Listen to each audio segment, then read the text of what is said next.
Socrate, en grec ancien, /SKRTS/SKRTS/. Premièrement est un philosophe grec du 5e siècle avant Jésus-Christ. Né vers -470-469, mort en -399. Il est connu comme l'un des créateurs de la philosophie morale. Socrate n'a laissé aucun écrit, sa pensée et sa réputation se sont transmises par des témoignages indirects. Ses disciples, Platon et Xénophon, ont notablement œuvré à maintenir l'image de leur maître, qui est mis en scène dans leurs œuvres respectives. Les philosophes Démétrio de Phalère et Maxime de Tyr dans sa 9e dissertation ont écrit que Socrate est mort à l'âge de 70 ans. Deuxièmement, déjà renommé de son vivant, Socrate est devenu l'un des penseurs les plus illustres de l'histoire de la philosophie. Sa condamnation à mort et sa présence très fréquente dans les dialogues de Platon ont contribué à faire de lui une icône philosophique majeure. La figure socratique a été discutée, reprise, et réinterprétée jusqu'à l'époque contemporaine. Socrate est ainsi célèbre au-delà de la sphère philosophique, et son personnage est entouré de légendes.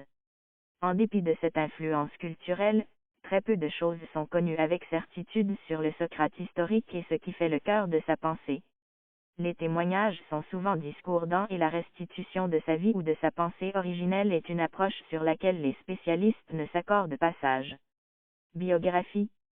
Socrate, ses deux épouses et Alcibiade par Rayarvan Blomandal, peinture sur toile, 210 x 198 cm, 17e siècle, Musée des Beaux-Arts de Strasbourg.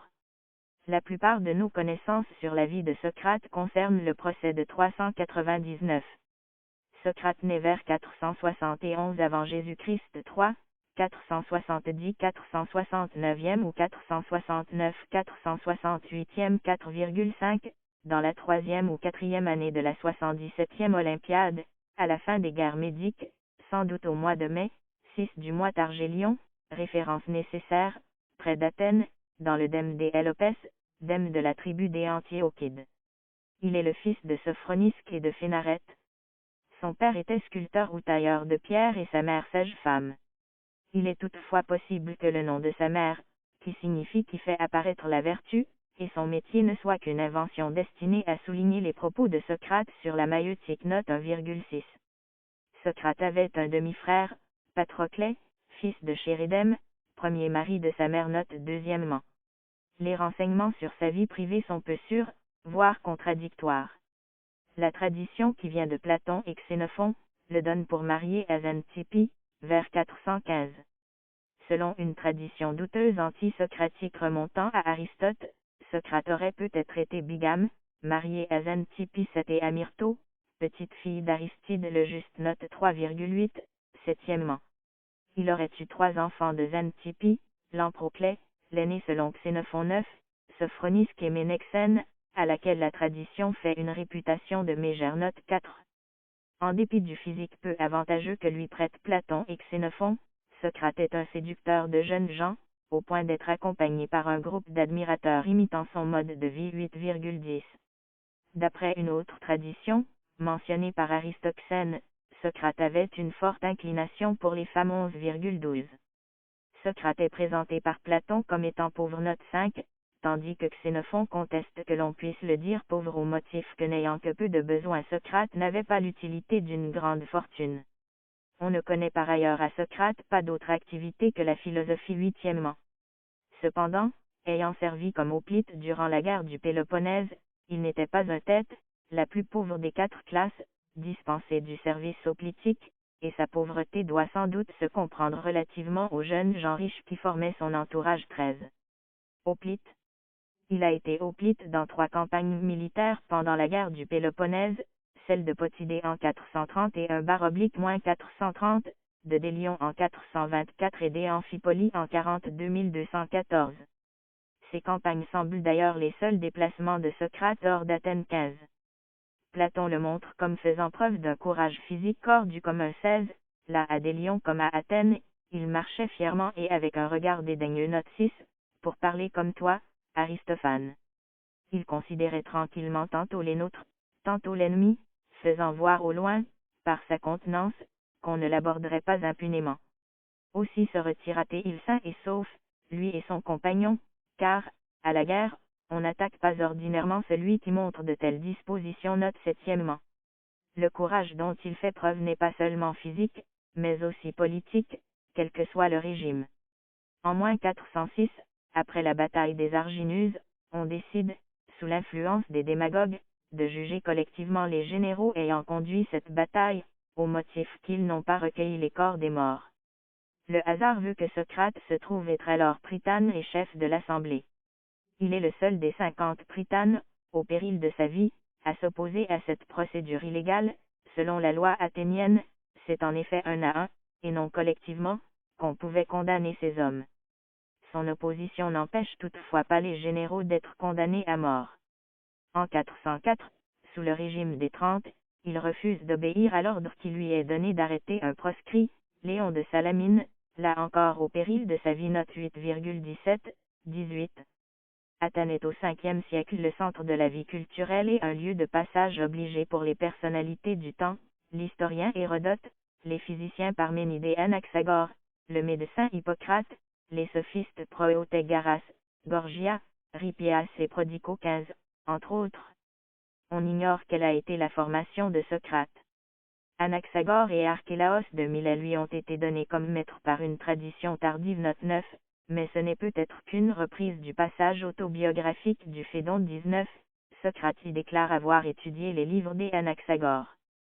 Platon et Xénophon ne donnent en réalité aucun renseignement clair sur d'éventuels maîtres de Socrate. Lucien de Samosate explique tout au plus que Socrate fréquentait les écoles de joueuses de flûte, et qu'il prit quelques leçons chez les taïres Piscivin. Plusieurs passages de Platon le présentent comme disciple du sophiste Prodico de Céo, mais l'ironie dont fait preuve Socrate à ce sujet ne donne aucune certitude. 21,22. Enseignement public. Vers 435, il commença à enseigner dans la rue, dans les gymnases, les stades, les échoppes, au gré des rencontres. Il parcourait les rues d'Athènes vêtu plus que simplement et sans chaussures, dialoguant avec tout. Buste de Socrate. Photographie de Domenico Anderson. Il enseignait, ou plus exactement questionnait, gratuitement contrairement aux sophistes, qui enseignaient la rhétorique moyennant une forte rétribution. L'année 420 est importante, puisque la Pythie de Delphes aurait répondu à son ami d'enfance Chéréphon, il n'y a pas d'homme plus sage que Socrate. Note 10e. On sait que Socrate passait à certaines occasions plusieurs heures debout et immobile. Platon en a fait une description dans le banquet. Note 11. La philosophie étant un mode de vie, il s'agit ici d'un exercice de méditation, ou dialogue avec soi-même, pratiqué dans l'Antiquité par les philosophes. Outre Socrate, Pyrrhon ou Cléante par exemple s'y a donné. Note 12,23. Procès. Article détaillé, procès de Socrate. Au printemps 399, 5 ans après la fin de la guerre du Péloponnèse, un procès pour impiété est intenté à Socrate par 3 accusateurs, Anytos, homme politique de premier plan, et 2 comparses, Mélétos, un poète, et Laïcan, obscur orateur. Les chefs d'accusation sont les suivants: ne pas reconnaître les mêmes dieux que l'État, introduire des divinités nouvelles et corrompre la jeunesse. Note 13,24. Sur les 501 juges, 280 votent en faveur de la condamnation, 221 de l'acquittement. Référence nécessaire. Platon indique que la condamnation s'est faite avec une très faible majorité, à 3 voix près. 25. Invité à proposer une peine, Mélétos demande la peine de mort. 26. Socrate demande à être nourri au Prytanée. 27. Honneur réservé aux citoyens les plus méritants. Les juges votent alors en faveur de la peine de mort. 28. Les commentateurs contemporains sont partagés sur l'interprétation à donner à ce procès. Les uns pensent que les chefs d'accusation sont les véritables motifs du procès, les autres qu'ils sont un prétexte et que les véritables motifs sont de nature politique. 29. À propos du premier chef d'accusation, la question s'est posée de savoir ce qu'on reprochait exactement à Socrate: être athée, donc ne pas croire tout court aux dieux, ou être impie, c'est-à-dire ne pas honorer les dieux d'Athènes. Platon note 14 et Xénophon note 15 le présente comme s'il se défendait contre une accusation d'Éasébie, ce qui contredirait l'accusation d'introduire de nouvelles divinités.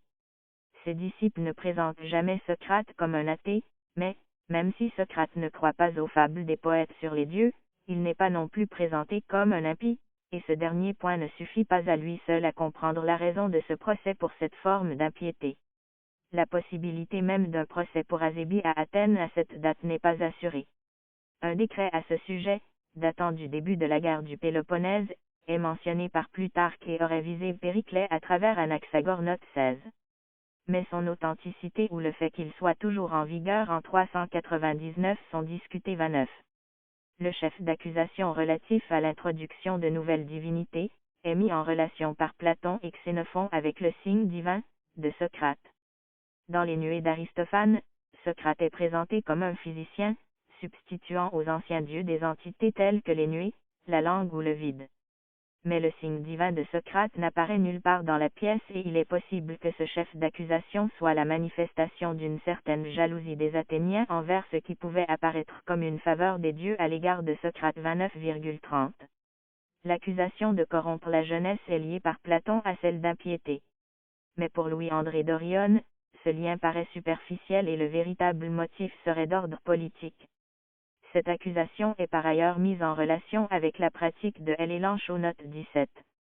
La révélation en public de l'ignorance de certains, se croyant savants, par Socrate et les jeunes gens qui l'imitaient, ainsi que l'influence que l'on attribuait aux philosophes sur certains de ses disciples, Alcibiade 31,32, Charmide, Chrysia, considérés comme ayant trahi la démocratie athénienne, ont clairement pu donner aux Athéniens l'idée que Socrate corrompait la jeunesse.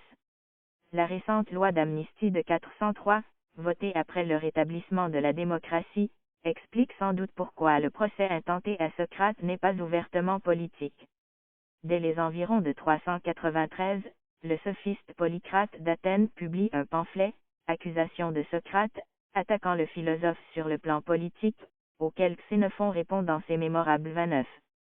Pour Grégory Vlastos, le fait de ne pas avoir de croyance orthodoxe, et l'impiété, n'était pas à soi seul un motif pour être condamné. La véritable raison de la condamnation de Socrate tient au caractère agressif de sa mission publique, c'est-à-dire qu'il se sentait obligé de débattre avec tout un chacun dans les rues d'Athènes, pouvant donner par là la fausse idée qu'il enseignait à ses disciples à ne pas respecter la religion traditionnelle. 33. Mort. Jacques-Louis David, La mort de Socrate, 1787, conservé au Metropolitan Museum of Art de New York. Un mois s'écoula entre la condamnation de Socrate et sa mort, pendant lequel il resta enchaîné dans la prison des 11. Ses amis lui rendaient visite et s'entretenaient avec lui quotidiennement. Deux dialogues de Platon sont censés se dérouler pendant cette période, le Crichton et le Phédon. Le jour venu, Socrate boit le poison létal, la ciguë, en présence des Apollodore de Phalère, Crichton et son fils Critobule, Hermogène, Épigénès, Échine, Antisthène, Ménexène, son cousin Ctésipode Pai, et quelques anonymes. 34.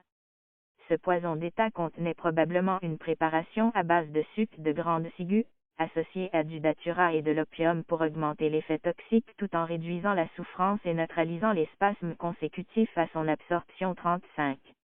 En choisissant de mourir, Socrate affirme la primauté de la vertu sur la vie du corps est subordonnée à la pensée. Cet événement est à l'origine du platonisme dans lequel le bien est supérieur à toute chose. En ce sens, philosopher est un exercice spirituel d'apprentissage de la mort, c'est donc un fait que les vrais philosophes s'exercent à mourir et qu'ils sont, de tous les hommes, ceux qui ont le moins peur de la mort. Note 18. Il s'agit dans le platonisme de mourir en son corps, ses passions et son individualité, pour s'élever à l'universalité de la pensée. Cette idée de la philosophie comme apprentissage de la mort se retrouve ensuite dans une bonne partie de la philosophie occidentale, chez les stoïciens ou chez Montaigne 36 par exemple, mais aussi chez des antiplatoniciens comme les épicuriens ou Heidegger 37. Place de Socrate dans la philosophie antique. Socrate, fresque de l'Antiquité tardive, musée archéologique des Éphèses. Il existait avant Socrate des individus réputés pour être sages, sophois, faisant preuve de sophia, c'est-à-dire de sagesse, de savoir, ou de savoir-faire. 38, note 19. Ces sages, maîtres de vérité ou de sagesse, représentent une sorte d'aristocratie, tandis que les sophistes, qui affirment pouvoir enseigner le savoir à tous contre paiement, sont le versant démocratique de la sagesse.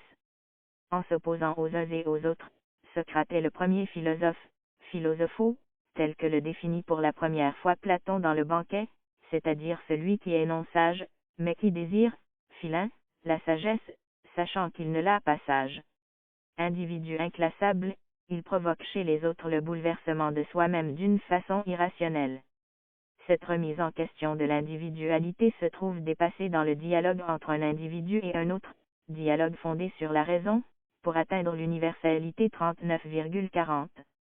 Par la suite, pour toutes les écoles philosophiques de l'Antiquité, la figure du sage est avant tout un idéal. Et toutes, à l'exception de l'épicurisme, s'accordent pour reconnaître que Socrate, celui qui ignore qu'il est sage, est une incarnation de cet idéal 41.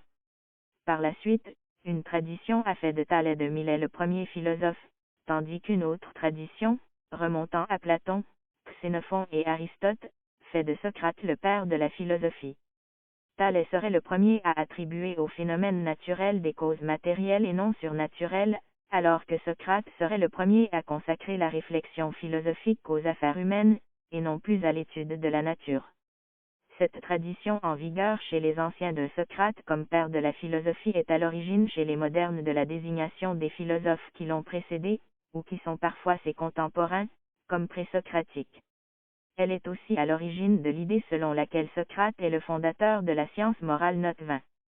Mais c'est surtout l'exemplarité de sa vie et de sa mort au service de la philosophie qui en fait le père de celle-ci 42. L'idée du cosmopolitisme est attribuée à Socrate par Plutarque 43, l'idée de patrie lui serait étrangère, même si Socrate a toujours gardé une tendresse pour sa ville natale.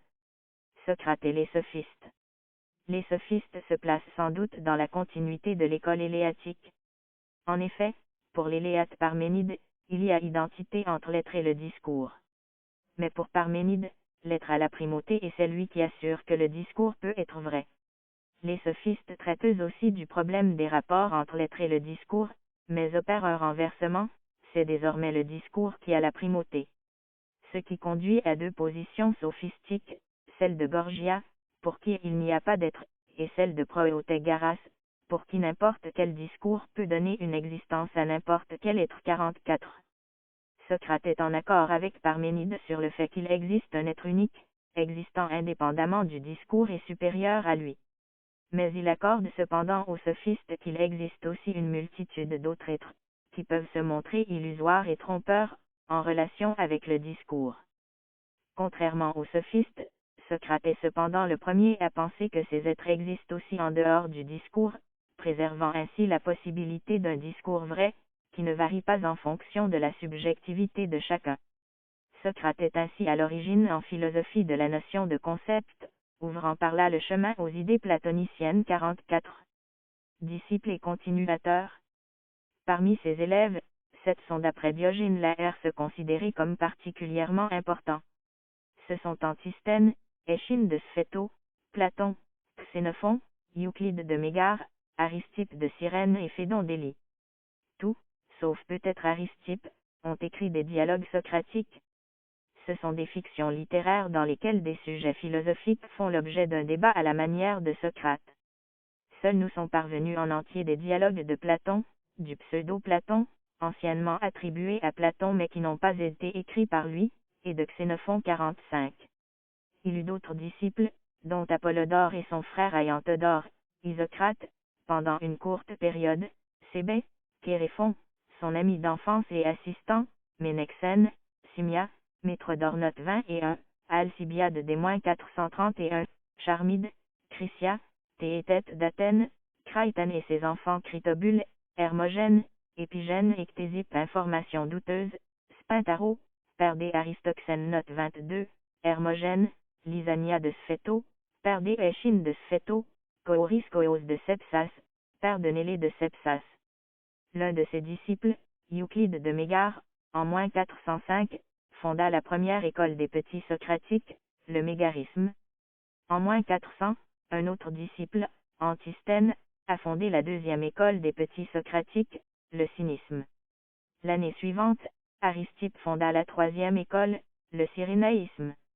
L'acmé de Socrate est contemporaine de la mort d'Anaxagore 46. Le Socrate d'Aristophane. Article détaillé, les nuées. Illustration des nuées, dans les Emblemata de Johannes Sambucus, 1564. Les plus anciens témoignages sur Socrate se trouvent dans la Comédie Attique. Outre Aristophane, qui a raillé Socrate dans sa pièce Les Nuées, au moins 4 auteurs s'en sont pris à Socrate dans leur comédie, Amypsia, Téléclidé, Callias et Eupolis. D'après les fragments conservés, Socrate y apparaît comme le type caricatural de l'intellectuel, pauvre et affamé. Ces fragments n'ont pas d'intérêt du point de vue philosophique, mais on peut en conclure que Socrate était un personnage connu dans l'Athènes de la fin du 5e siècle. Lorsqu'Aristophane remporte le 3e prix aux Grandes Dionysies avec les Nuées en moins 423, le 2e prix revient à Amypsia avec sa pièce Caneos, qui est le nom du professeur de cithare de Socrate 47. Le portrait de Socrate dans les Nuées d'Aristophane, de fait le seul témoignage datant du vivant même de Socrate, est en complète contradiction avec celui de Platon et Xénophon sur plusieurs points. C'est notamment le cas pour les 3 chefs d'accusation du procès de Socrate en moins 399, ne pas croire aux dieux de la cité et les remplacer par des divinités nouvelles, et corrompre la jeunesse, chefs d'accusation qui sont anticipés dans la pièce. Aristophane contredit aussi Platon et Xénophon en présentant Socrate par exemple comme donnant des leçons contre paiement, afin d'apprendre à faire triompher le raisonnement injuste sur le raisonnement juste, comme étudiant la physique et les causes matérielles des phénomènes, ou encore comme étant le maître d'une école 48. Aristophane a peut-être cherché à faire la caricature de l'intellectuel en lui donnant le nom d'un personnage connu, en l'occurrence Socrate, mais sans viser la personne elle-même. Le personnage de Socrate serait ainsi composé d'éléments appartenant à plusieurs groupes, l'étude de la nature aux philosophes dits présocratiques, les leçons de rhétorique contre paiement aux sophistes, ou encore certains aspects de l'école tels le secret aux pythagoriciens. Cette explication a cependant le défaut de ne pas rendre compte de ce qui est spécifiquement socratique dans le personnage des Nuées. Une autre hypothèse serait que le Socrate d'Aristophane soit bien un personnage historique, mais qu'il corresponde à une époque de la vie de Socrate que n'ont connu ni Platon né en moins 42 849 ni Xénophon né en moins 43 050, encore enfant. Cela concorderait avec certains témoignages, dont celui de Diogène Laërce 51 qui font de Socrate un élève des Anaxagore et des Archélaos, ainsi qu'avec un passage du Phédon, 95e-99d, de Platon considéré parfois comme autobiographique. Socrate se serait ainsi à une époque de sa vie consacré à des recherches sur la nature. Cependant le personnage d'Aristophane est avant tout considéré comme un sophiste, et aucun autre témoignage ne permet de confirmer que Socrate l'ait été. Le débat entre spécialistes sur l'interprétation à donner au Socrate d'Aristophane n'est pas tranché. 52. Le Socrate de Platon. Pour Grégory Vlastos, il existe chez Platon 2 philosophes portant le nom de Socrate, pratiquant 2 philosophies opposées. Le premier Socrate apparaît dans les dialogues de jeunesse de Platon, l'Apologie de Socrate, le Charmide, le Crichton, et l'Utiphron, le Gorgia, l'Hippia mineur, le Ion, le Lachès, le Proéotégaras et le livre 1 de la République, qui sont tous des dialogues réfutatifs, et qui sont suivis de dialogues de transition, et l'Utidem, l'Hippia majeur, le Laïcis, le Ménexène et le Ménon. Le second Socrate apparaît dans un deuxième groupe de dialogues, ceux de la période intermédiaire de Platon, le Cratyle, le Phédon, le Banquet, la République, livres 2 à 9, le Phèdre, le Parménide, le Théétète note 23.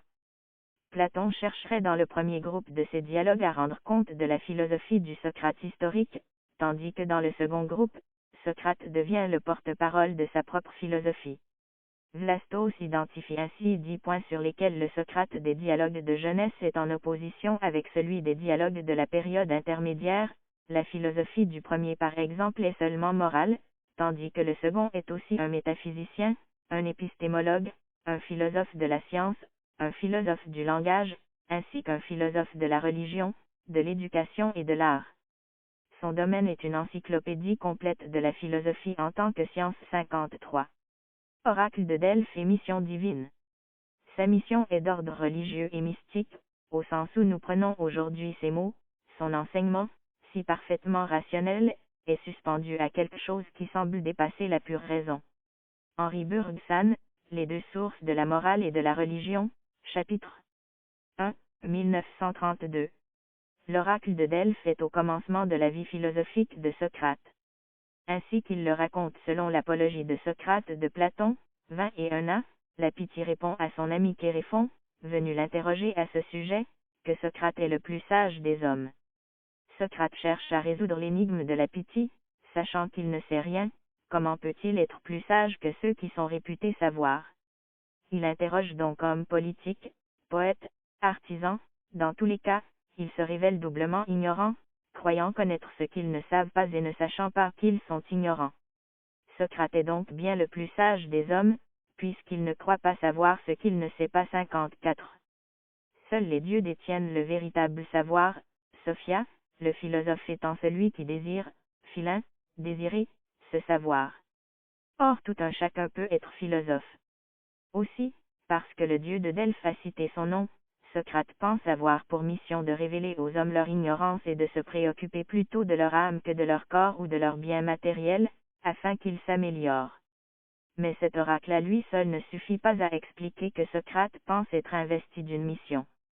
C'est en réalité à plusieurs reprises que l'ordre d'interroger les citoyens d'Athènes lui a été donné, c'est le Dieu qui m'a prescrit cette tâche par des oracles, par des songes et par tous les moyens dont un Dieu quelconque peut user pour assigner à un homme une mission à remplir. Note 24.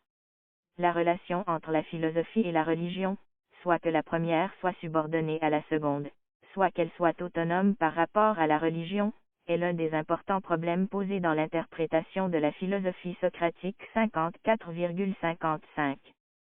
Piété de Socrate. Les croyances de Socrate sont celles de son temps. Le problème posé à la raison par l'existence du surnaturel est résolu par des penseurs présocratiques dont Anaximandre, Démocrite, Anaxagore, sans que ceux-ci nient ouvertement son existence. Dans le cadre de leur science de la nature physiologia, la notion de nature comprend tout ce qui est, sans laisser de place au surnaturel. Et s'il existe une entité appelée Dieu, elle désigne l'intelligence naturelle, qui ordonne le cosmos. 56. Le juron préféré de Socrate est par le chien. 57, et se rapporte au dieu égyptien Anubis. 58, il jure également par le platane ou loi. 59. Idoménée de Lança qui avait dépeint Socrate comme rhéteur sous des traits peu amènes. En outre, il accusait clairement Échine de Sphéto d'avoir publié sous son nom les propres ouvrages de Socrate que possédait sa femme, Xantippe. 60. En dépit du portrait qu'en fait Aristophane, Socrate ne se préoccupe pas de physiologia, ni de cosmologie. Son seul domaine de recherche est celui de la philosophie morale. Tout comme les philosophes ioniens, il rationalise les dieux, mais les dieux de Socrate ne sont pas des dieux naturalisés, ce sont des dieux moraux et surnaturels. Le principe essentiel de sa théologie morale est que le Dieu est bon, et qu'il n'est donc la cause que du bien. Or le Dieu est réellement bon, et c'est ce qu'il faut dire qu'il est. Le Dieu, puisqu'il est bon, ne peut pas non plus être la cause de toutes choses. Pour celles qui sont bonnes, il ne faut pas chercher d'autres causes que lui, tandis que pour les mauvaises il faut chercher d'autres causes que le Dieu. Note 25. Dans la religion traditionnelle, les dieux, objets d'un culte officiel, peuvent agir en bien comme en mal, à l'image de Héra poursuivant Héraclès de sa vindicte. À cet égard, les dieux exclusivement moraux de Socrate justifient l'accusation qui lui est faite lors de son procès de substituer aux dieux de l'état de nouvelle divinité. 61. Pour Socrate, la piété consiste à faire l'œuvre d'un dieu au profit des êtres humains, selon Vlastos. Aussi la réponse de l'oracle de Delphes engage T.L. Socrate sur la voie qui fait de lui un philosophe des rues. Les signes envoyés par les dieux ne pouvant être interprétés qu'à la lumière de la raison, et Socrate étant le plus sage, il est donc de son devoir d'engager les Athéniens à perfectionner leur âme. 62. Le signe divin, tout daimonion.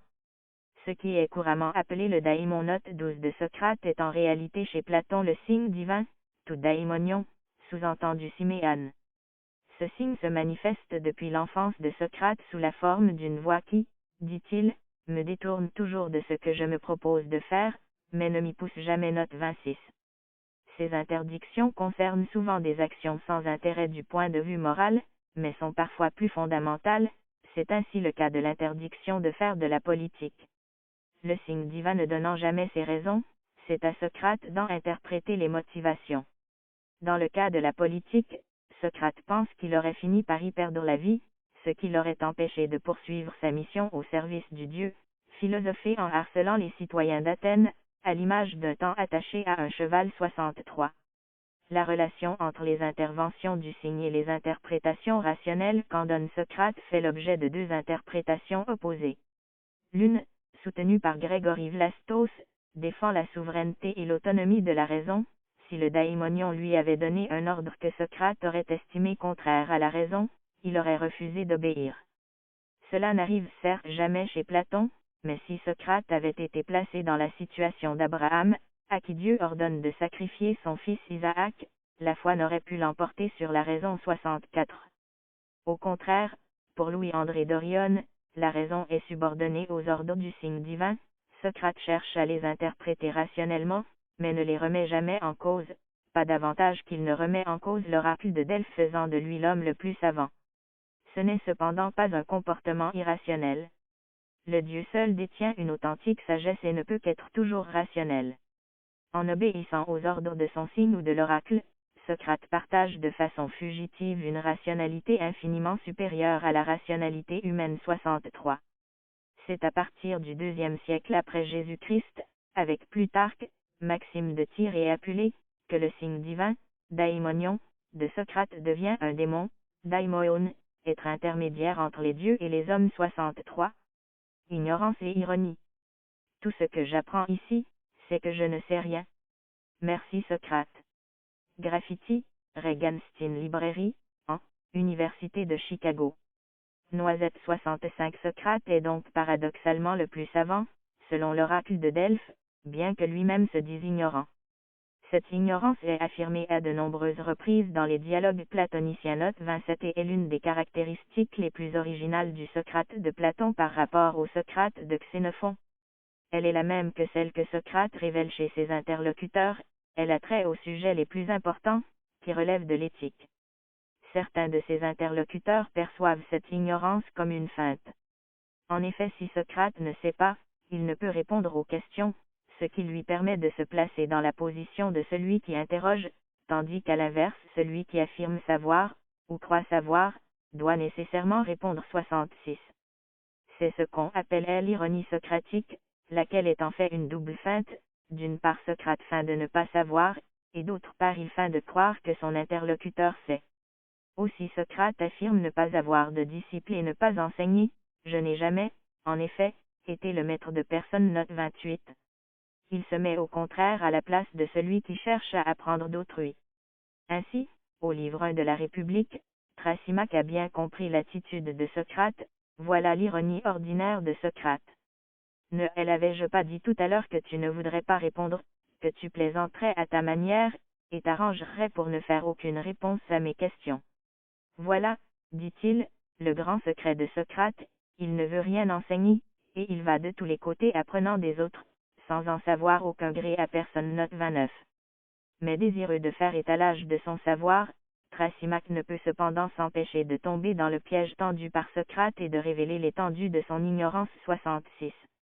Que l'ignorance affichée par Socrate soit un leurre se trouve confirmé par le fait qu'à de nombreuses autres reprises il affirme avoir des connaissances en matière de morale.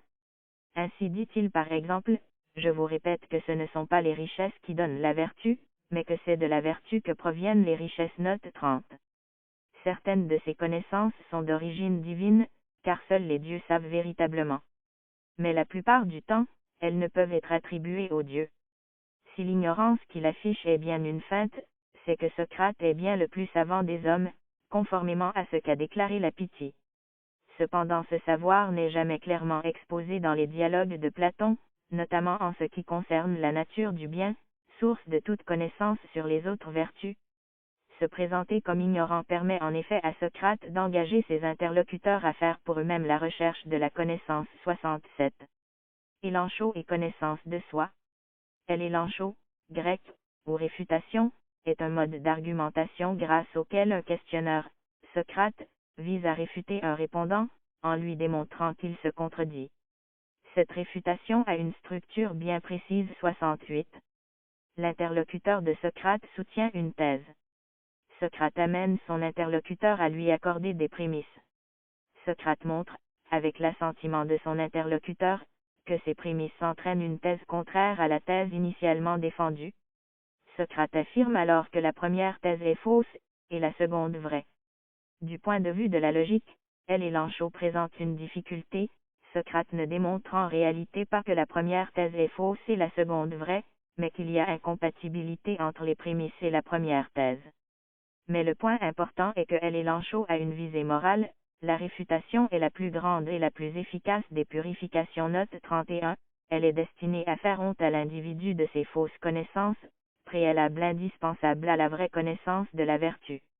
La réfutation porte en effet non pas sur des opinions indifférentes, mais sur des opinions auxquelles l'interlocuteur de Socrate croit, et sur des sujets importants. À ce titre, elles engagent son existence. C'est la raison pour laquelle l'individu réfuté peut se trouver plongé dans la plus grande confusion. Mais non, dans le dialogue de Platon du même nom, compare les effets de la réfutation, pratique pourtant rationnelle, telle que l'exerce Socrate, aux effets des incantations d'un sorcier. Tu m'as véritablement ensorcelé par tes charmes et tes maléfices, c'est au point que j'ai la tête remplie de doutes. Si, expatrié dans quelque autre ville, tu te livrais aux mêmes pratiques, tu ne tarderais pas à être arrêté comme sorcier. Note 32,68. La réfutation a ainsi pour finalité de mettre en accord les opinions d'un individu avec sa façon de vivre. Son importance est telle que, dans l'apologie de Platon, vivre en philosophe, c'est précisément pratiquer cette réfutation, sur soi-même et sur les autres. Pour Socrate, une vie sans examen ne vaut pas la peine d'être vécue. Note 33. Tous les maux ayant leur origine dans l'ignorance, la mort est encore préférable à la perspective de ne plus philosopher. 68. La pratique de elle et Lanchot est par conséquent liée à la connaissance de soi.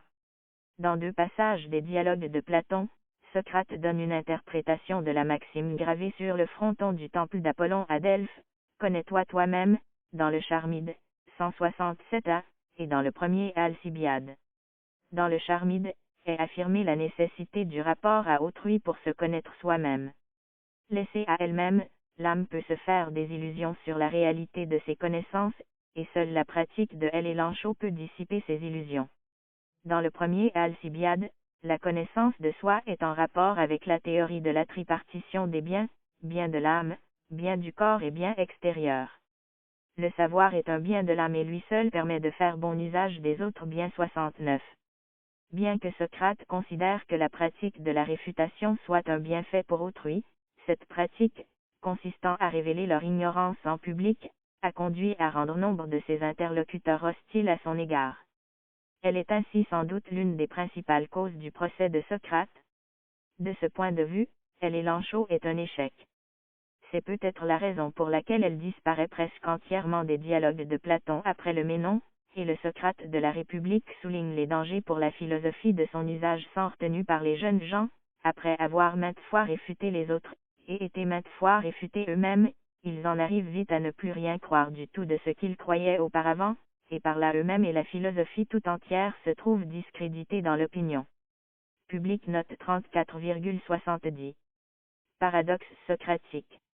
Dans le domaine de l'éthique, on appelle paradoxe socratique un certain nombre de points de vue défendus par Socrate et allant à l'encontre de l'opinion communément admise, para égale contre, daxa égale opinion. Le plus connu de ces paradoxes est celui selon lequel la vertu est une science. Les principaux paradoxes socratiques sont en outre les suivants: nul ne fait le mal volontairement. 71. Les vertus sont une science, subir l'injustice est préférable à la commettre, et il ne faut pas répondre à l'injustice par l'injustice ni faire du mal à aucun homme, quoi qu'il nous ait fait. Note 35,72. La vertu science. Selon l'opinion répandue chez les Grecs, la vertu était un don naturel ou divin, ou encore pouvait s'acquérir au moyen de l'exercice.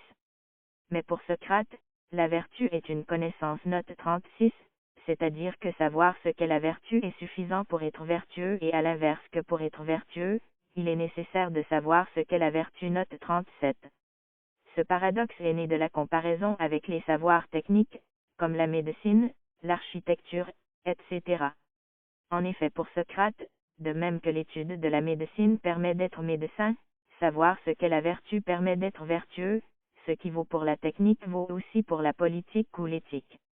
Il existe cependant des différences entre le savoir technique et le savoir moral. Premièrement, une personne disposant d'un savoir technique peut décider de rater volontairement une action liée à ce savoir, alors qu'il est impossible d'être injuste si l'on sait ce qu'est la justice. Deuxièmement, le savoir moral est supérieur au savoir technique. Aussi, sur le plan politique, Socrate rejette l'idée d'une cité technocratique. Il est partisan d'une cité dans laquelle l'ensemble des activités seraient subordonnées à une connaissance architectonique, la connaissance du bien et du mal. Troisième différence, contrairement au savoir technique, Socrate a des doutes sur le fait que la vertu puisse être l'objet d'un enseignement 73. Le paradoxe selon lequel la vertu est une connaissance a pour conséquence le paradoxe selon lequel nul ne fait le mal volontairement. En effet, si, lorsque l'on sait ce qu'est le bien, on ne peut agir autrement que selon le bien, alors faire le mal ne peut être que le fruit de l'ignorance. Prétendre faire le mal en sachant ce qu'est le bien, c'est en réalité pour Socrate ignorer ce qu'est le véritable bien.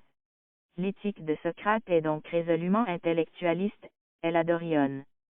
Socrate conteste l'opinion commune selon laquelle on peut faire le mal sous l'effet d'affections irrationnelles.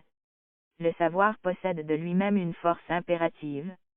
Aussi Socrate nie-t-il la possibilité de l'acrasia, l'absence de maîtrise de soi. Le savoir induit infailliblement la maîtrise de soi, en krateia, laquelle est par conséquent sans utilité en tant que faculté autonome.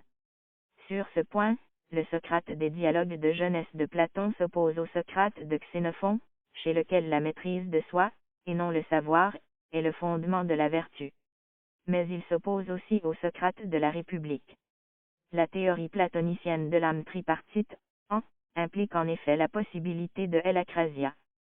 Platon reconnaît par conséquent l'utilité de la maîtrise de soi, plus précisément la maîtrise des plaisirs du corps, en tant qu'auxiliaire du savoir et de la raison. Note 38,74.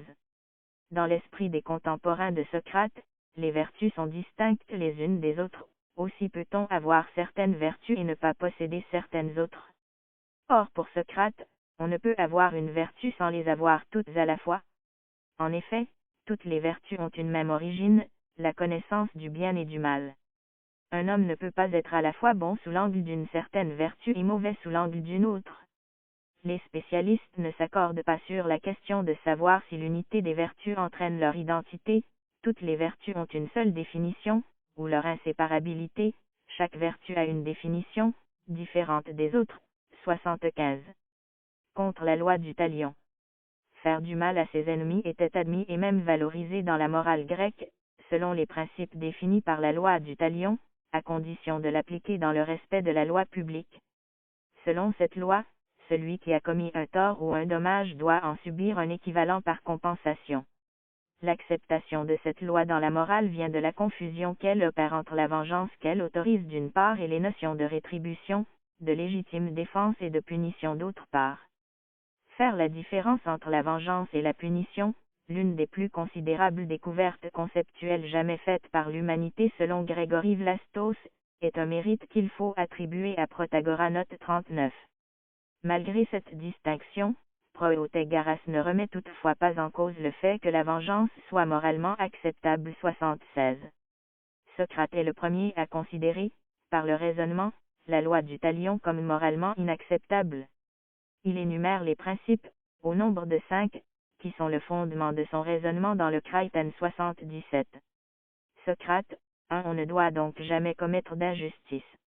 2. On ne doit donc pas non plus répondre à l'injustice par l'injustice, puisqu'il n'est jamais permis d'être injuste. Crichton, il est clair que non. Socrate, 3. Et faire du mal, Crichton, le doit-on, ou non? Crichton, non, assurément, Socrate.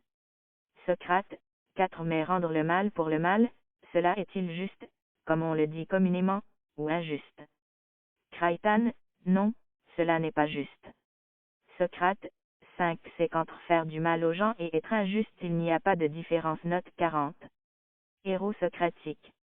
Il tourna vers moi un regard d'une expression indicible. Alors, mon noble ami, j'aperçus ses formes sous son manteau, je me sentis brûlé, transporté hors de moi. Socrate, dans le Charmide. Note 41. Socrate est entouré par de nombreux jeunes gens, qui prennent plaisir à l'entendre examiner les gens. Note 42 et à le voir révéler leur ignorance. Socrate exerce sur ces jeunes gens, qu'il a eux aussi soumis au procédé de l'élanchot, ou réfutation, une véritable fascination. Leur ignorance révélée est en effet perçue comme un manque et provoque un désir pour le bien et le savoir, désir qui se fixe sur la personne de Socrate.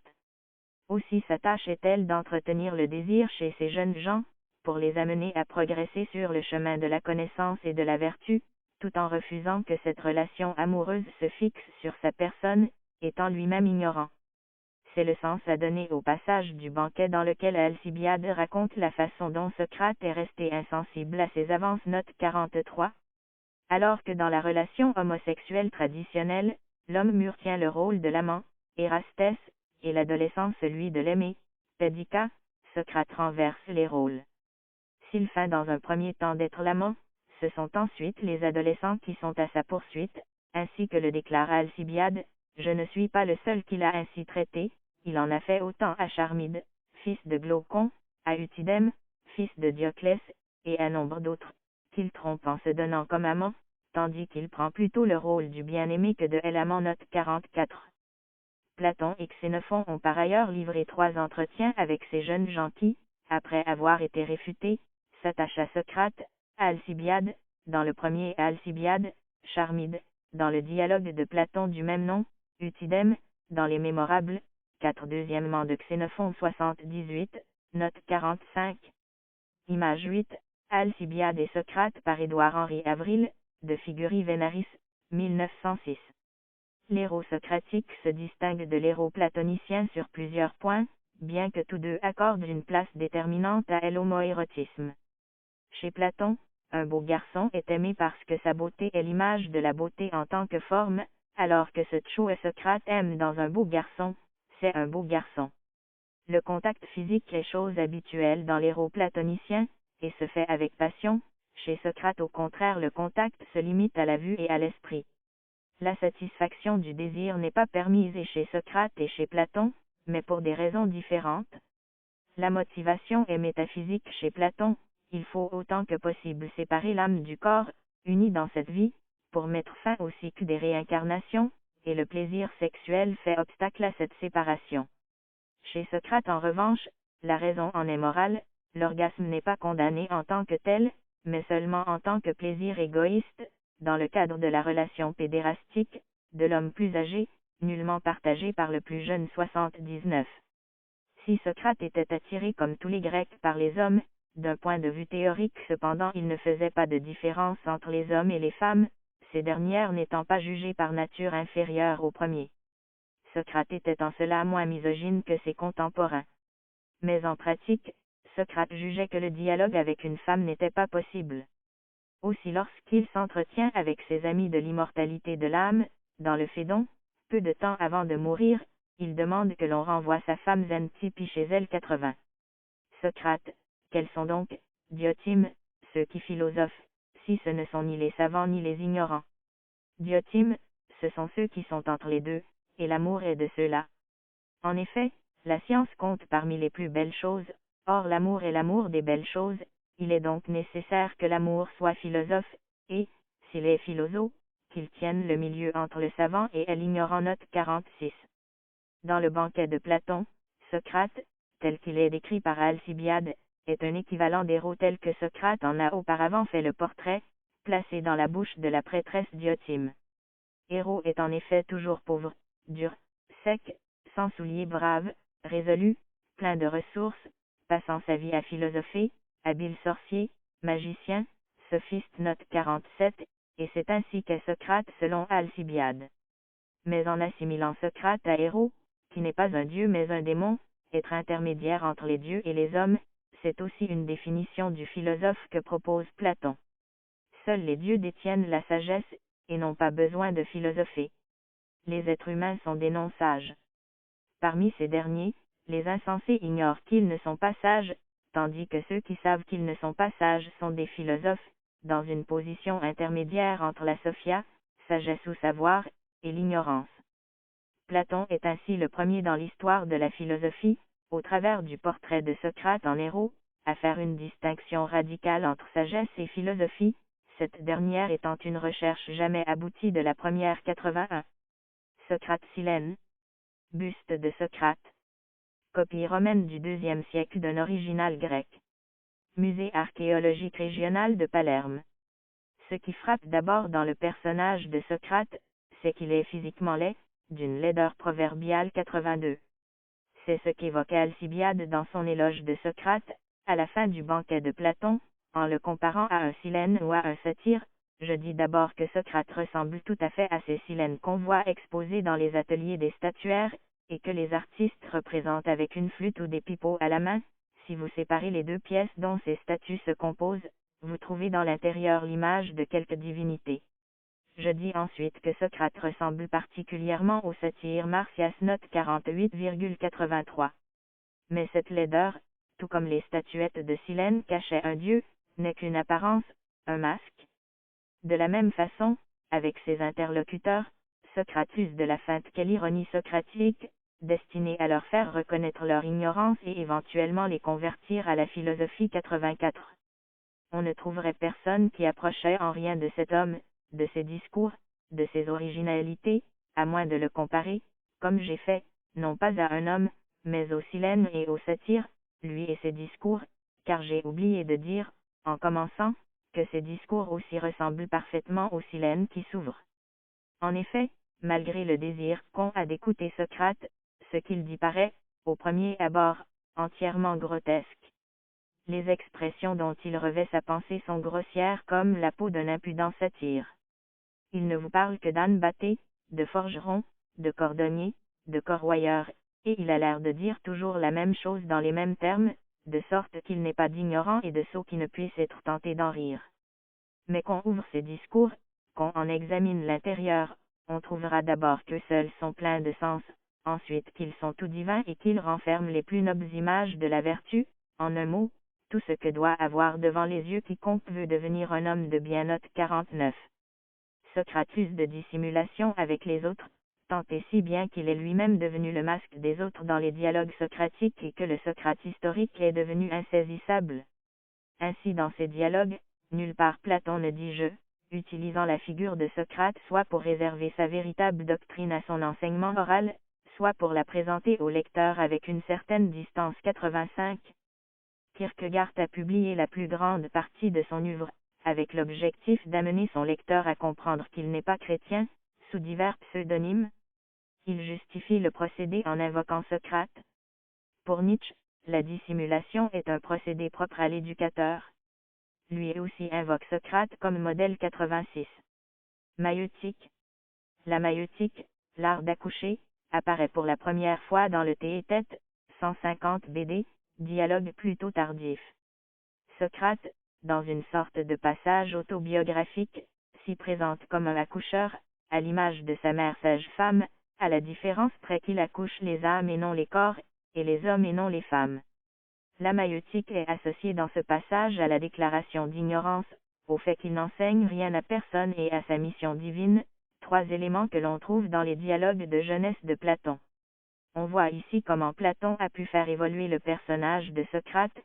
La maïeutique n'est en effet probablement pas une caractéristique du Socrate historique, mais une invention de Platon. 87. Il faut en effet clairement distinguer le Socrate réfutateur des dialogues de jeunesse de Platon du Socrate accoucheur.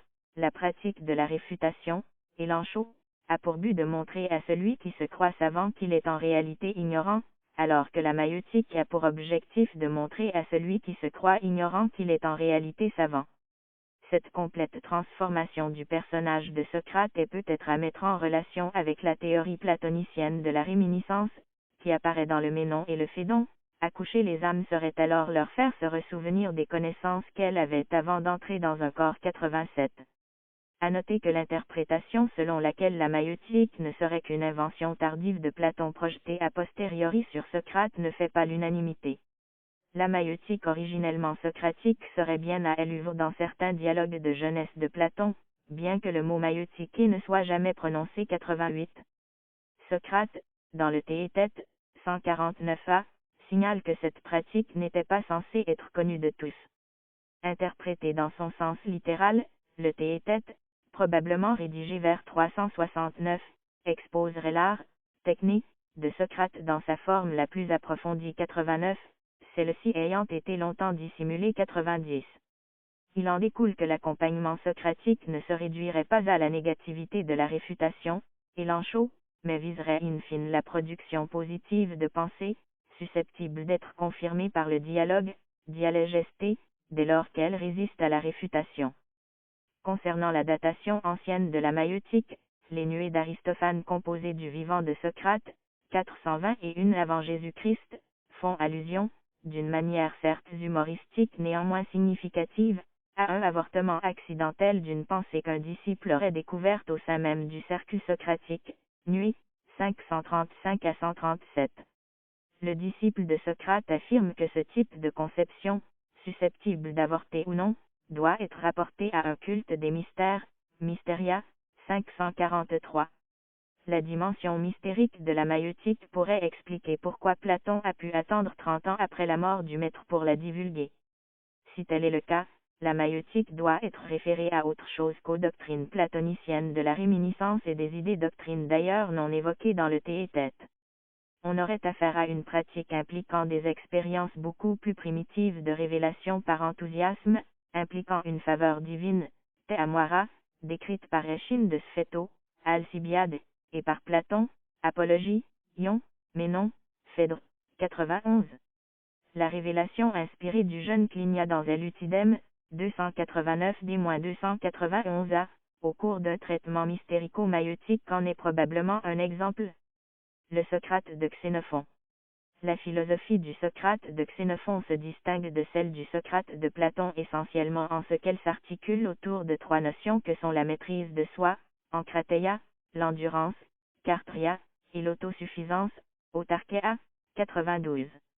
La maîtrise de soi vis-à-vis des plaisirs du corps est une condition nécessaire pour que l'âme puisse accéder à la vertu, mais aussi pour se rendre utile à autrui, notamment lorsque l'on exerce un pouvoir, pour être libre puisqu'être dominé par ses passions et ses plaisirs est le pire des esclavages.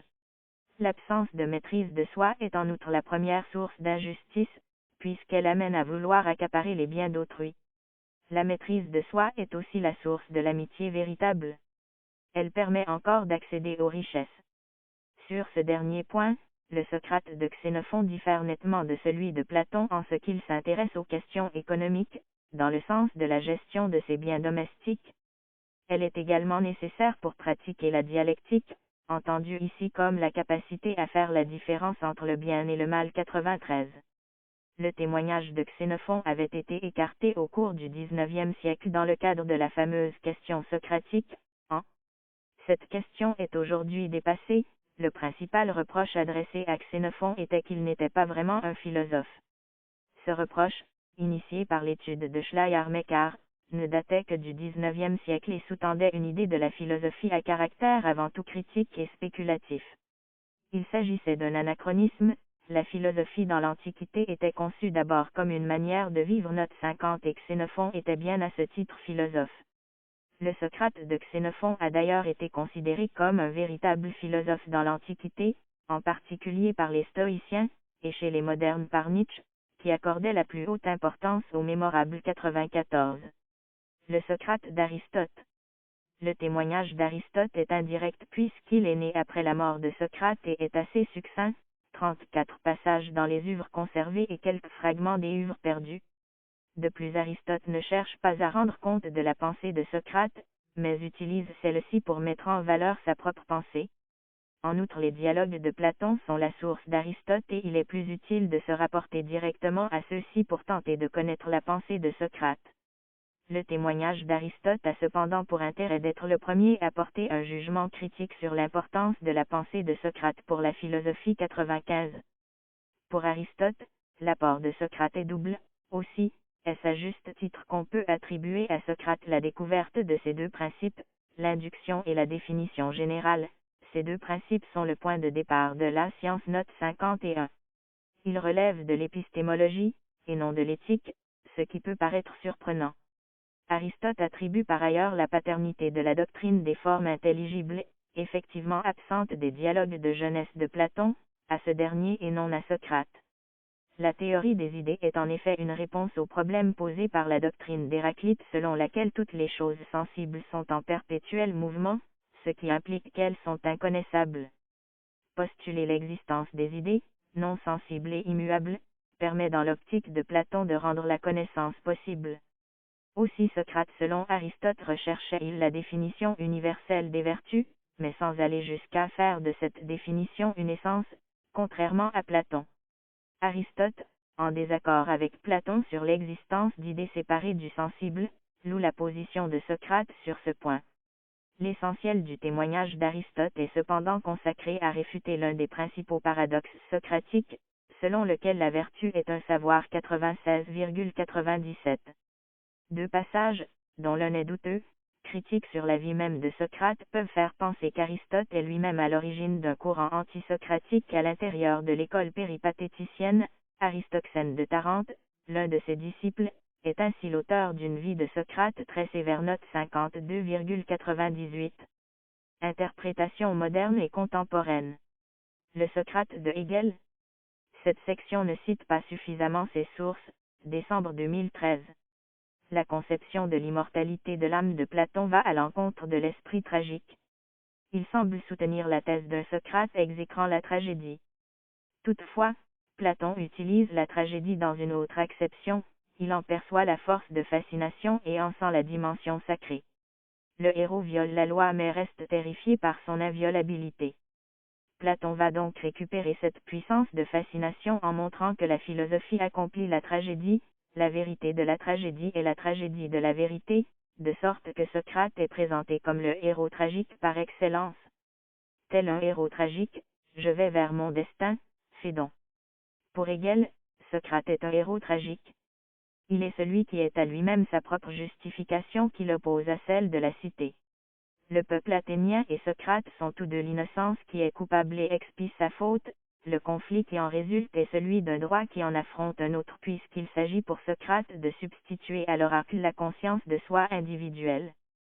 Cette conscience est donc un nouveau Dieu non reconnu.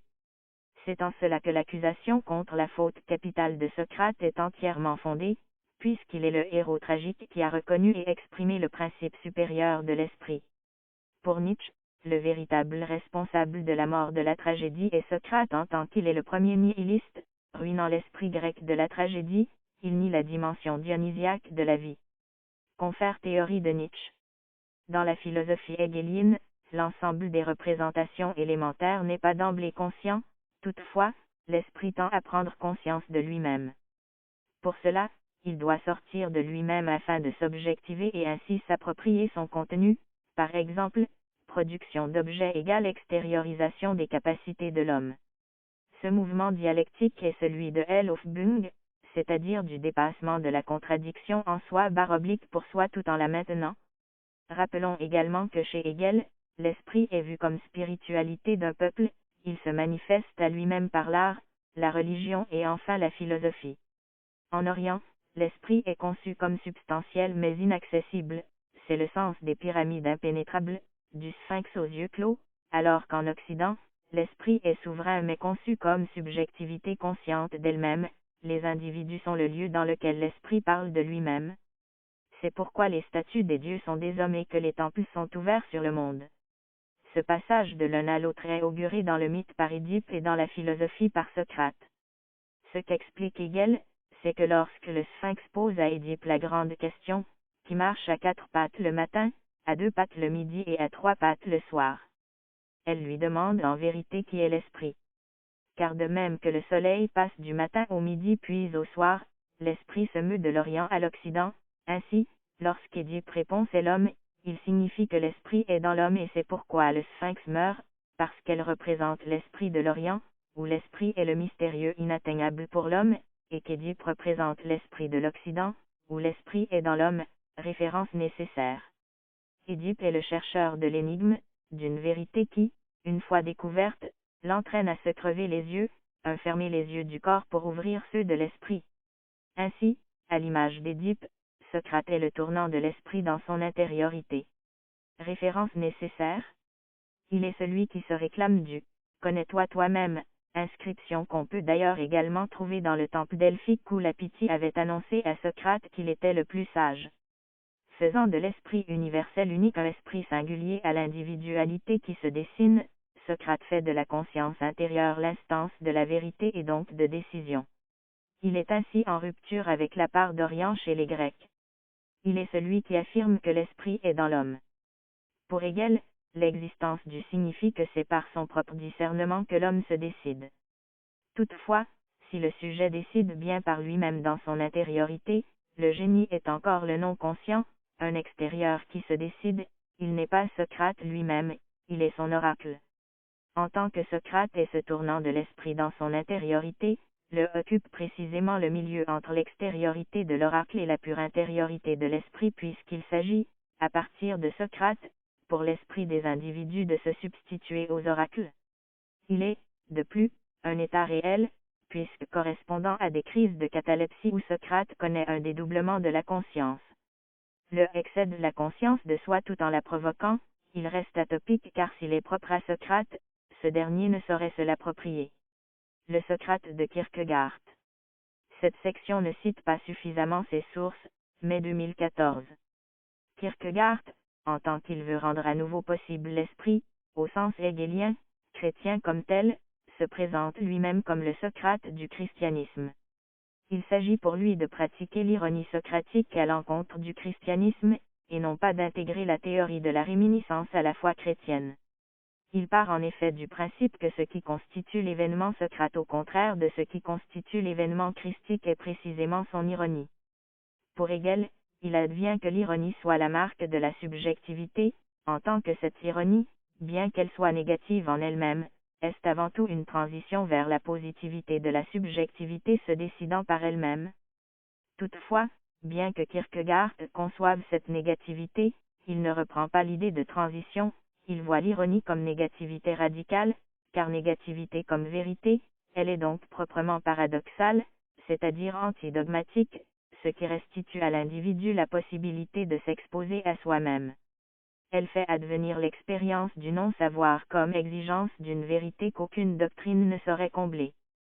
Socrate est un vide sur lequel se sont édifiées les personnalités et les doctrines, c'est pour cela qu'il est événement. Toutefois, Socrate se consacra tellement à l'ironie qu'il en succomba référence nécessaire. Ce qui n'empêche pas Kierkegaard de vouloir être le Socrate du christianisme afin de le vider de son contenu doctrinal et de l'exposer à l'événement Christ et à sa propre spiritualité. C'est en cela que Kierkegaard affirme que la ressemblance entre le Christ et Socrate repose essentiellement sur leur dissemblance référence nécessaire. Le point commun essentiel entre le Christ et Socrate est leur statut d'événement de l'histoire, ils étaient tous deux porteurs d'une vérité qui n'a pu jaillir d'elle-même au cœur de l'homme. Ils sont tous les deux porteurs du surgissement de quelque chose d'imprévu, aux conséquences multiples, dont il ne faut pas rester tributaire. Les doctrines philosophiques se posent en effet toujours en référence à Socrate en tant qu'événement, mais par là même elles rendent Socrate invisible. Il s'agit dès lors d'en dégager le concept fondamental, l'ironie. Cette ironie, en tant que négativité radicale et proprement paradoxale, se constitue alors comme un vide sur lequel s'édifient les personnalités et doctrines. Elle n'engage pas l'individu dans une spiritualité, elle est vide. Le concept de l'événement Christ, au contraire, n'est pas dans l'ironie. Il s'agit d'un rapport de l'individu à sa spiritualité. Alors qu'avec Socrate il s'agissait d'un pur rapport de négativité, avec le Christ il s'agit d'une incitation à une autre spiritualité. Autrement dit, la rencontre avec le christianisme engage l'individu dans toute sa spiritualité, dès lors, par rapport à l'événement, les individus abandonnent leur vie pour la spiritualité chrétienne. Le Socrate de Nietzsche. Cette section ne cite pas suffisamment ses sources, mai 2014. Socrate est le tournant décisif de l'histoire universelle. Friedrich Nietzsche, le crépuscule des idoles. Friedrich Nietzsche voit en Socrate un cas d'hyperrationalité provoquée par le désordre des instincts. Selon Nietzsche, Socrate, pour lutter contre ces violents désordres intérieurs, avait besoin de s'appuyer sur la raison pour ne pas sombrer complètement. Cette répression des instincts fait de lui un fanatique de la morale chez qui tout est exagéré, bouffon, caricatural, et où tout est, en même temps, plein de cachettes, d'arrière-pensées, de souterrains, le crépuscule des idoles. En détruisant la tragédie, Euripide tout aussi bien que Platon, augure pour Nietzsche l'ère nouvelle du nihilisme où l'homme n'est plus dans l'affirmation de soi mais seulement dans la justification de soi. C'est le sens de la sophistique, dont Socrate est le meilleur maître car c'est par elle qu'il ruine l'esprit grec.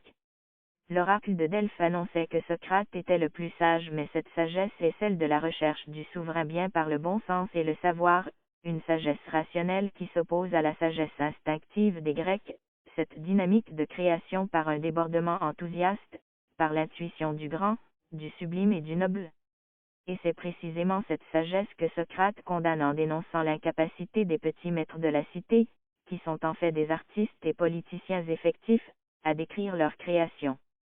Socrate est un esprit faible incapable de création qui va démolir la Grèce et annoncer le principe d'une culture nouvelle, celle de la morale platonicienne, qui renvoie tout à la rationalité.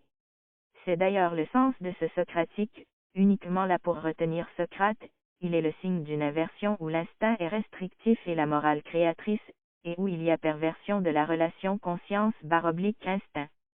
Socrate n'est donc pas qu'un sophiste, il est le pire des sophistes, en tant qu'il s'emploie à démolir ses interlocuteurs, il ne s'agrandit qu'en rapetissant l'autre, il n'est donc porté que par le ressentiment du faible, que Nietzsche lit d'ailleurs à sa laideur. Au lieu d'affirmer le tragique de l'existence, il tente de la contrôler et de la justifier par une morale du savoir où le mauvais n'est jamais qu'un ignorant. Il fait un saut mortel dans le drame bourgeois où l'individu n'a qu'à se justifier sans assumer son destin tragique.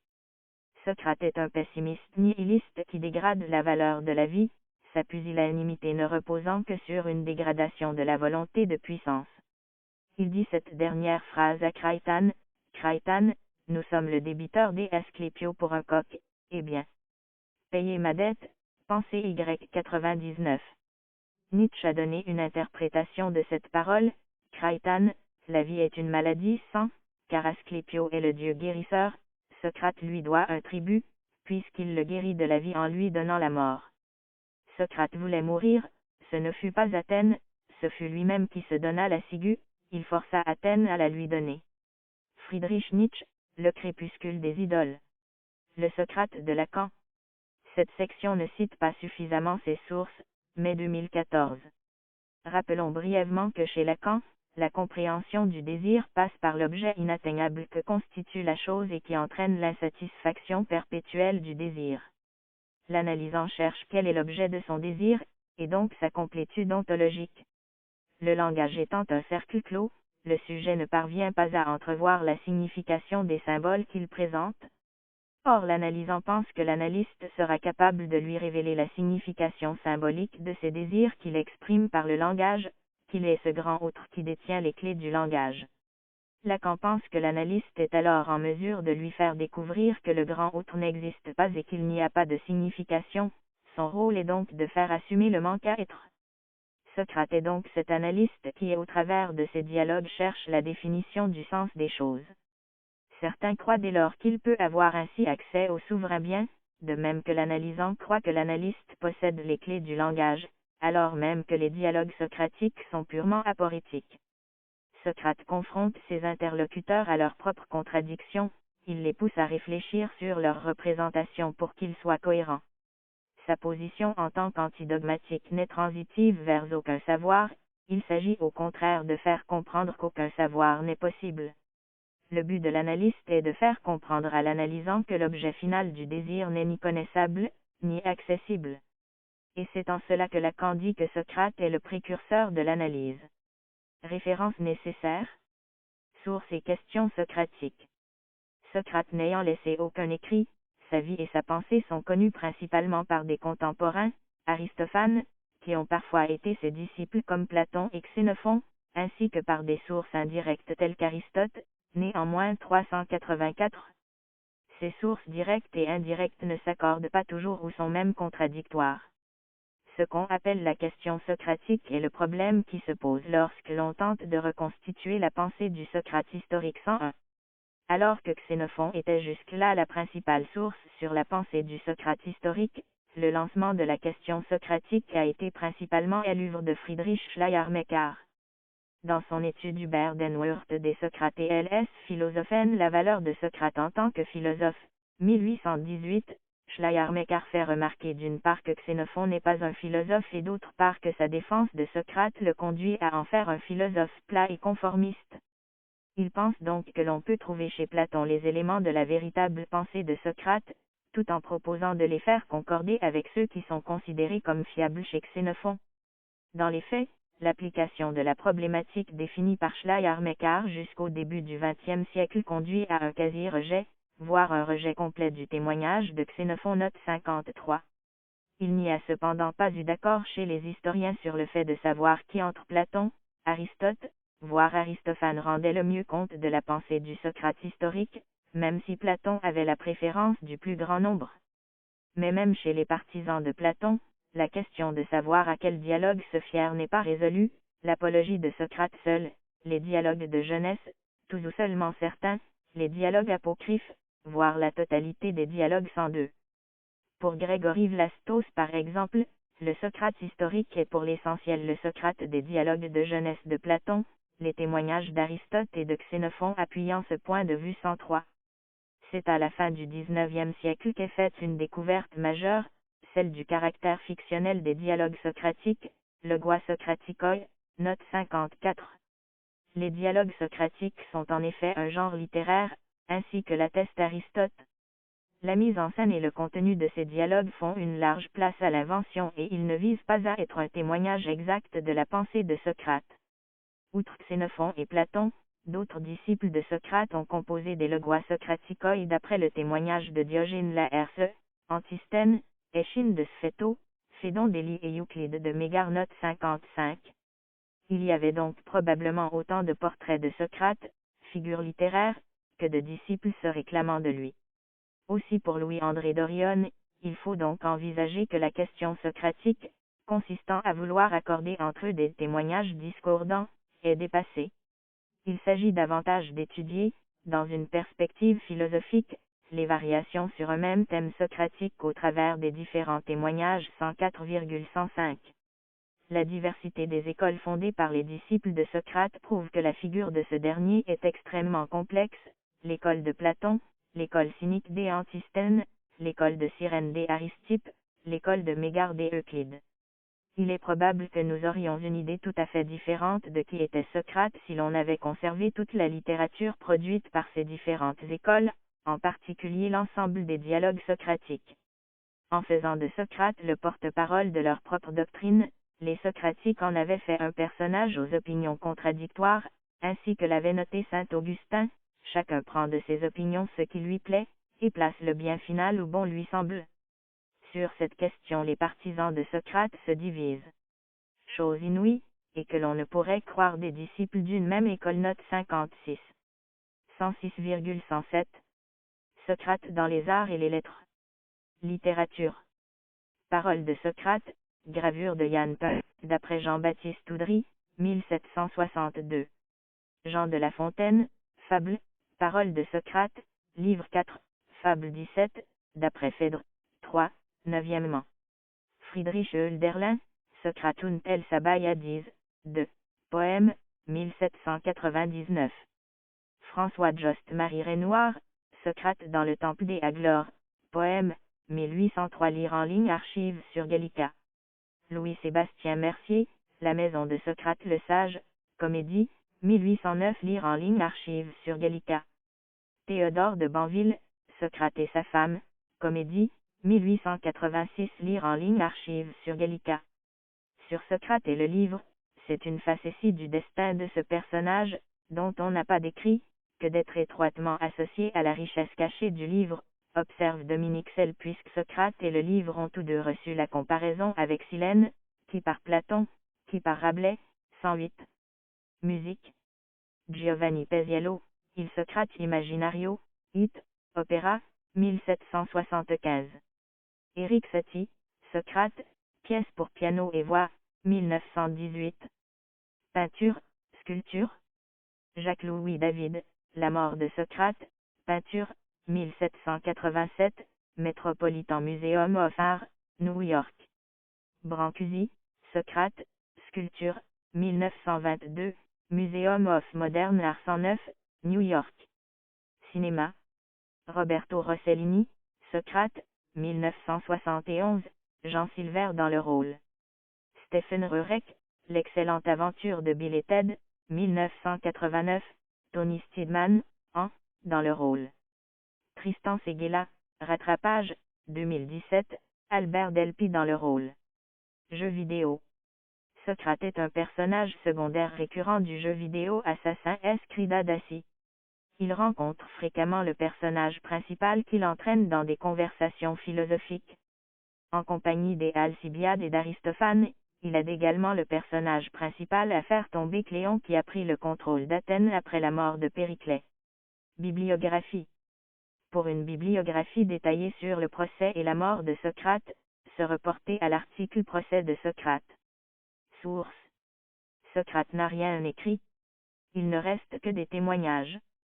Socratis et Socraticorum Reliquiam, Coleit, Disposui, Apparatibus Notis Instruxi Gabriel Gian Anthony, It, 4 volumes, Naples, Bibliopolis, 1990 compte rendu archives. Aristophane, les nuées lire en ligne archives. Tous les dialogues de Platon, excepté les lois, mettent en scène Socrate. Dialogue utilisé comme source dans cet article, Apologie de Socrate, Ménon, Théétète, Le Banquet, Sophiste, Lachès, Gorgia, Proéotégaras, Ripias mineur, La République, Craïtane. Xénophon, Apologie de Socrate, en grec ancien, en ligne archive. Xénophon, mémorable. En ligne 2 archive. Échine de Sphéto, fragment 11. Aristote, Métaphysique, 1, 6 et 13, 4. Aristote, Éthique à Nicomaque, 6, 3 archives. Aristoxène de Tarente est le premier à avoir écrit Vie de Socrate, dont il reste quelques fragments. Il y a eu bon nombre de biographies de Socrate, mais aucune n'est parvenue intégralement, et il en est de même des histoires de la philosophie antique, CFR. Philodème de Guédara, auteur d'un sur Socrate. De la vertu et du vice, des œuvres morales de Plutarque. Cicéron, Aethicas, 14, 9, 1. Traité des devoirs. Diogène Laërce, Vie, Doctrine et Sentence des philosophes illustres, livre 2. En ligne 4 archives, 5 archives. Autres traditions. Certaines traditions hostiles à Socrate fournissent quelques éléments. Un pamphlet, intitulé Accusation de Socrate, du sophiste Polycrate, écrit vers 393. Hostilité des épicuriens, voir Cicéron, Brutas, 85. Philodème de Guédara blâme l'ironie socratique comme une forme d'orgueil. Porphyre de Tyr, Histoire des philosophes, fragments 8 et 9. Libanio, rhéteur. Ouvrages généraux. Luc Brisson, DIR, traduction du grec ancien, Platon, œuvre complète, Paris, édition Flammarion, 2008, première édition 2006, 2204 pages. ISBN 978 à 2-08 à 120 et 1810-9. Ouvrage utilisé pour la rédaction de l'article. Pierre Pellegrin, DIR, traduction du grec ancien, Aristote, œuvre complète, Paris, édition Flammarion, 2014, 2923 pages. ISBN 978 à 2-08 à 127 316-0. Ouvrage utilisé pour la rédaction de l'article.